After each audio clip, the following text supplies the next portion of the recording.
السلام علیکم ناظرین، فیصل وائس یوٹیوب چینل پر خوش آمدید۔ ناظرین، حضرت بلال رضی اللہ تعالیٰ عنہ کفار مکہ میں سے ایک رئیس امیہ بن خلف کے غلام تھے۔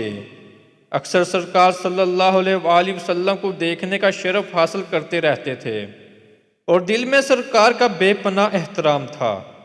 کچھ عرصہ سے اسلام اور سرکار کی نبوت کے اعلان کے بارے میں کفار کی اپنے آقا امیہ کے ساتھ گفتگو بھی سن چکے تھے۔ کفار کی عادات کے خلاف جذبات رکھتے تھے۔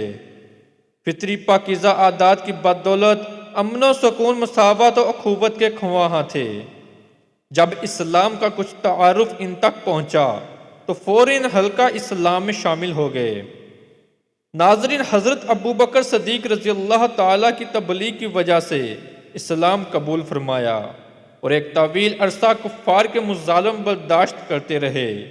ان کی استقامت اور جذبہ عشق رسول کو مد نظر رکھتے ہوئے حضرت ابوبکر صدیق رضی اللہ تعالیٰ عنہ نے امیہ بن خلف سے منہ مانگے دام ادا کر کے حضرت بلال رضی اللہ تعالیٰ کو آزاد فرمایا۔ ناظرین، یہ آزاد سیدنا بلال رضی اللہ تعالیٰ عنہ کا قابل رشک ہے کہ حضور صلی اللہ علیہ وآلہ وسلم جب شب معراج جنت کے قریب پہنچے تو آپ نے جنت میں حضرت بلال کے چلنے کی آواز سنی۔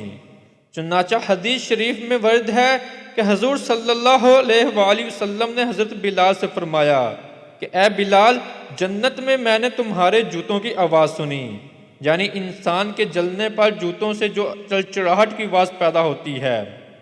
ناظرین، غور فرمائیے کہ حضور صلی اللہ علیہ وآلہ وسلم کی غلامی کہاں سے کہاں تک پہنچا دیتی ہے۔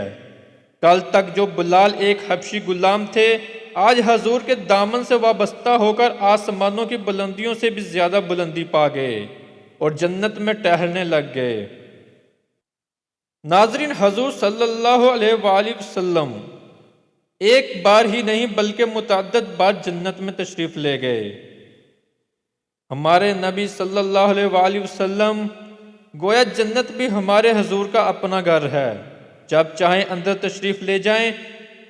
یہ اپنے ہی گھر کی شان ہے کہ آدمی جب چاہے اس میں چلا جائے۔ دوسرے کے گھر میں اس طرح کون جاتا ہے؟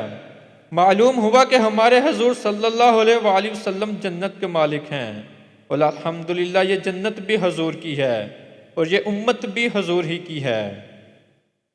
ناظرین، جنت سدرۃ المنتہا کے پاس ہے اور سدرۃ المنتہا 7ویں آسمان کے اوپر ہے۔ یہی وہ جگہ ہے جہاں شب معراج جبریل امین نے حضور صلی اللہ علیہ وآلہ وسلم سے عرض کی تھی کہ یا رسول اللہ، بس میں آپ کے ساتھ یہیں تک آیا ہوں اور اب آگے بڑھنا میرے بس کی بات نہیں۔ اس جگہ سے اگر ایک بال بھر بھی آگے بڑھوں تو فروغ تجلی سے میرے پل جڑ جائیں گے۔ ناظرین، ہماری آج کی ویڈیو آپ کو کیسی لگی لائک اور کمنٹ کر کے ضرور بتائیے گا۔